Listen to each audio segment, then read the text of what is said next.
আসসালামু আলাইকুম সুপ্রিয় দর্শক, আপনারা দেখতে পাচ্ছেন আমার হাতে যেটা হচ্ছে রবা আইসক্রিমের পাইপ টিউবটা, আর এটা হচ্ছে আমাদের সিলিং মেশিন। আমাদের নতুন উদ্যোক্তা মেশিন নিয়েছেন, তাকে আমরা প্রশিক্ষণ দিচ্ছি আমাদের মেশিন কীরকম কাজ করে। আপনাদেরকে সরাসরি দেখাই, দেখেন আমাদের মেশিন দিয়ে ঠিকঠাক মতো সিলিং হয় কিনা। এই যে এখানে কালো দাগ আছে না ভাই, দাগ বরাবর রাখবেন, রেখে চাপ দিবেন, ছেড়ে দিবেন, এই যে সিলিং হয়ে গেছে। দেখেন আরও কয়েকটা করে দেখাই। এই যে দেখেন, এই যে কালো দাগ, এই দাগ বরাবর রেখে এই যে এটা একটু জোরে চাপ দিতে হবে, কারণ এটা যেহেতু পানির উপর দিয়ে মালটারে জোরে লাগাইতেছে, চাপটা জোরে না লাগলে মাল সিলিং হবে না। দেখেন তো সিলিং ঠিকঠাক আছে কিনা। ঠিক আছে, ঠিক আছে, মাল লিক হবে। আপনি কাজ করে দেখেন একটু আগে, যে এখানে নিজে এমনি মাল ছাড়া একটা চাপ দেন, দেখি ঠিক আছে কিনা। হবে না, এই চাপে হবে না, এটাও হবে না। এই যে এইভাবে দেখেন, এইভাবে দিয়ে আর একটা নিচ দিকে জাতা মারবেন। এই যে দেখছেন, এই দিয়ে নিচ দিকে আর একটা জাতা মারবেন। জি হ্যাঁ, ঠিক আছে, এখন ঠিক আছে, এখন ঠিক আছে। দড়ি লাগতে হবে না, সারি হবে। ওই নিচে জাতা মাইরা ছেড়ে দিলে এর মধ্যে সিলিং হয়ে যাবে। আমি দড়ি, আপনি চাপ মারেন। যে দেখেন আমাদের মেশিন দিয়ে সিলিং ঠিকঠাক হয় কিনা আপনাদেরকে সরাসরি দেখাই। বা চাপটা কম হয়েছে ভাই, এই যে দেখেন চাপটা কম হয়েছে, যার কারণে যে পানিটা এই যে দেখেন মাথা দিয়ে বের হইতেছে। এই যে এইভাবে চাপ দিয়ে দেখাই আপনাকে। এই যে এটা যেহেতু পানির উপর দিয়ে মালটাকে জোড়া লাগায়, চাপটা ভালোভাবে না হলে সিলিং হবে না। এই যে চাপটা দিয়ে এই যে আরেকটু জোরে মারতে হবে, তাহলে সিলিং হবে। এই যে দেখেন এখন ঠিক আছে। আমি আরেকটা ঘাটি, আপনি এই জায়গায় একটু আবার পানি মুছে নিতে হবে। কিসের জন্য? এই ডাইসে এখানে পানি ভরছে।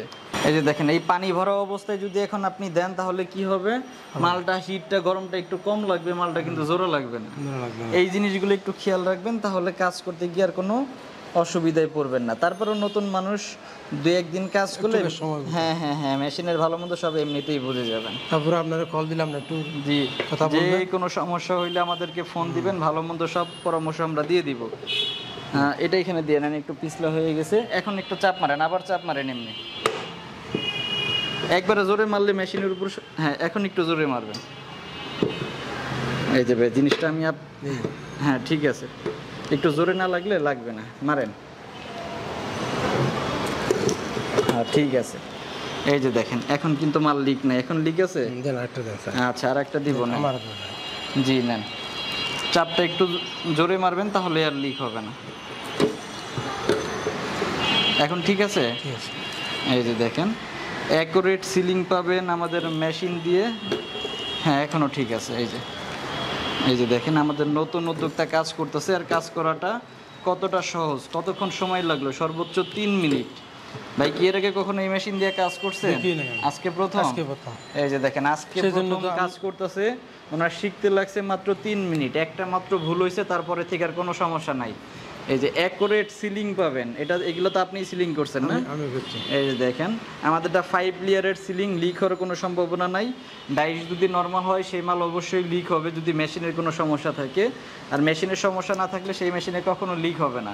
সেই জন্য আমরা যে উদ্যোক্তাকে যে মেশিন দেই, সেটা দিয়ে হাতে কলমে প্রশিক্ষণ দিয়ে দিই। সরাসরি এসে দেখে শুনে নেওয়ার সুযোগ রয়েছে, সেজন্য যোগাযোগ করবেন আমাদের সাথে ভিডিওর স্ক্রিনে দেওয়া নম্বরে। ধন্যবাদ সম্পূর্ণ ভিডিওটি দেখার জন্য।